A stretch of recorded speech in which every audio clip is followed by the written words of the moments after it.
Good afternoon, Tigers, and welcome to the Tiger Vision News for Wednesday, September 11th. I'm Hayden, and this is my co-host Ryan. Thanks for joining us today. Today we remember a special day in our country. It's the anniversary of the attacks against America that took place on 9/11. Many brave people lost their lives as a result of the tragic event, and we would like to honor them by showing a video that takes a look back at those terrible days of September 2001.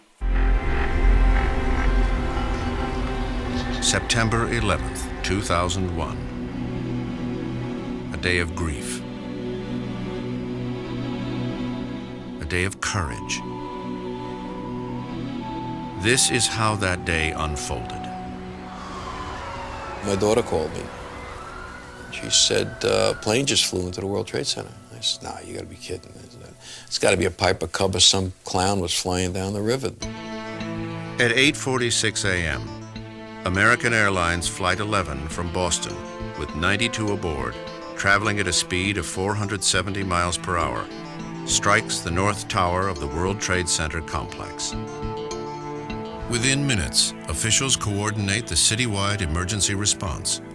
Their base of operations is a state-of-the-art command center located on the 23rd floor of 7 World Trade Center. With one tower in flames, the tragedy is only beginning.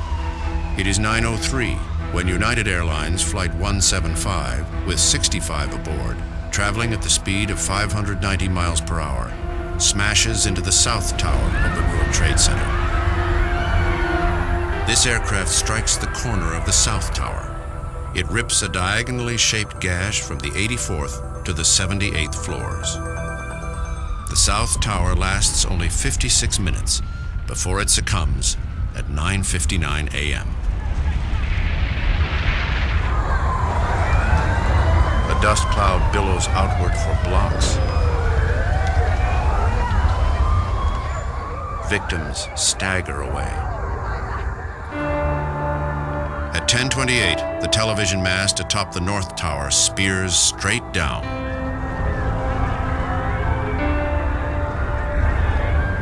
Once the collapse started, there really wasn't any way to stop it. It was just going to go all the way down once it got started.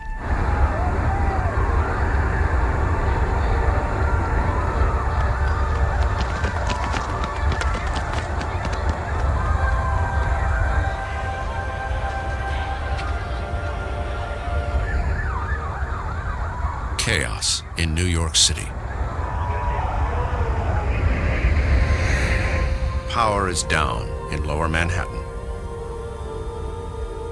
Phone lines jammed with more than 230 million calls. Hundreds of firefighters trapped in the towers. Hundreds more race to the scene.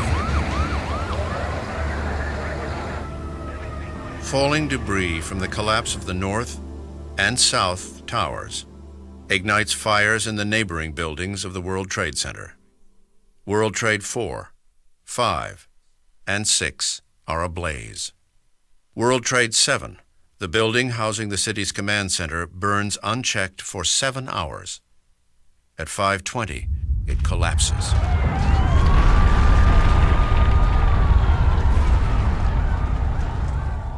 The city's emergency nerve center is destroyed. Somewhere in that time, and it's very hard to keep track of time during this, they had been ordered to evacuate number 7 by the Port Authority. To this day, we don't know who gave that order, but whoever it was saved a lot of people's lives. With New York a war zone, some residents walk across the Brooklyn Bridge to get out of the city. Others seek escape in vessels piloted by the Army Corps of Engineers.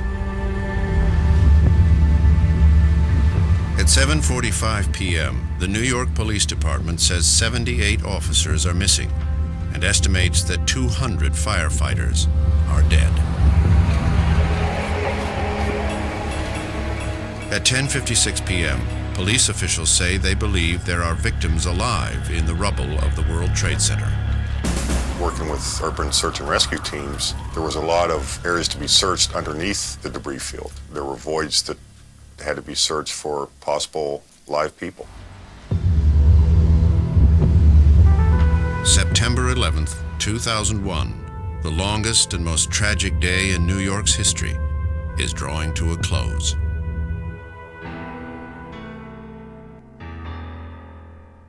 Bless all the families that lost their loved ones. We will always remember. That's all we have today. Thanks for tuning in. We will see you tomorrow on Tire Vision.